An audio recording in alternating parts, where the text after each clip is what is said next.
Hello বন্ধুরা, আমি আবার চলে এসেছি। আজকের রেসিপি হচ্ছে ভটকচুর রেসিপি। ঠিক আছে, এটা কিন্তু ভটকচু। হ্যাঁ, আমি ভটকচুগুলো ছাড়িয়ে নিয়েছি। ছাড়িয়ে নিয়েছি আমি ভালো করে ছাড়িয়ে আমি ধুয়ে নিয়েছি। সবগুলো কিন্তু আমার ধোয়া। এগুলো আমি ঘষনি দিয়ে ঘষে নেব। ঠিক আছে, এবার ঘষাটা ঘষে নিচ্ছি, এক এক করে সবগুলো কিন্তু ঘষে নেবো। হ্যাঁ, এগুলো ঘষে করবো।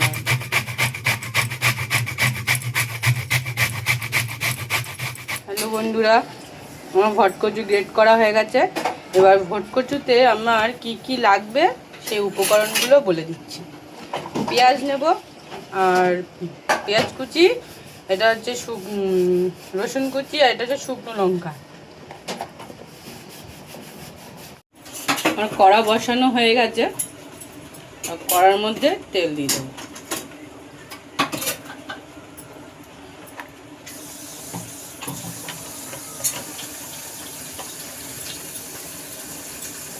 তেলটা একটু গরম হতে দেবো।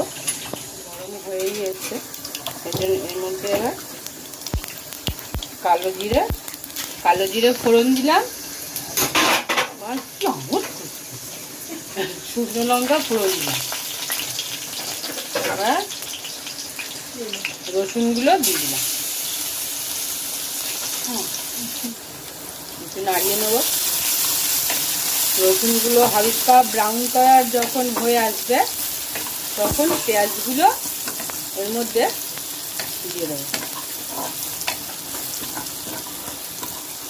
হালকা হালকাই ভাজা হবে। ঠিক আছে, কারণ কি পেঁয়াজের সাথে তো আবার ভাজতে হবে। এবারে পেঁয়াজগুলো দিয়ে দিলাম।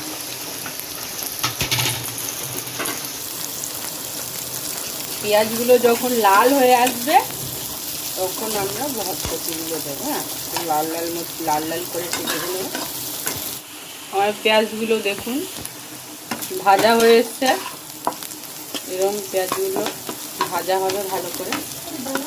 করা ভটকচুটা এর মধ্যে দিয়ে দিলাম।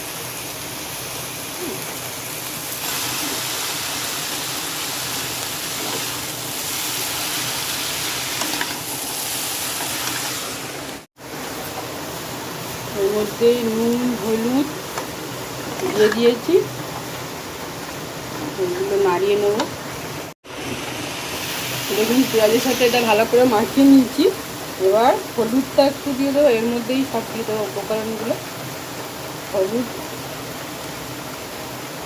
2 চামচের মতো, ছোটো চামচ থেকে 2 চামচ হলুদ দিলাম। আমি ভালো করে নাড়িয়ে নিচ্ছি। দেখুন পুরো ভালো করে হলুদ নুনগুলো ভালো করে মাখিয়ে নিচ্ছি এর মধ্যে। এবার একটু হালকা আছে ঢাকা দিয়ে দিয়ে করব। এবার এটাকে আমি ঢাকা দিয়ে দিই। ঢাকাটা আমি খুলে নিয়েছি। এরকম দেখতে নাড়িয়ে নেব। আর একটুখানি এটা হবে, কোনো হয়নি, আর একটু হবে, লালচে লালচে আর একটু হবে।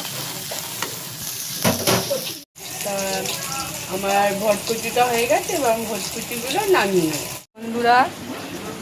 বন্ধুরা, আমার ভটকচুটা হয়ে গেছে কমপ্লিট।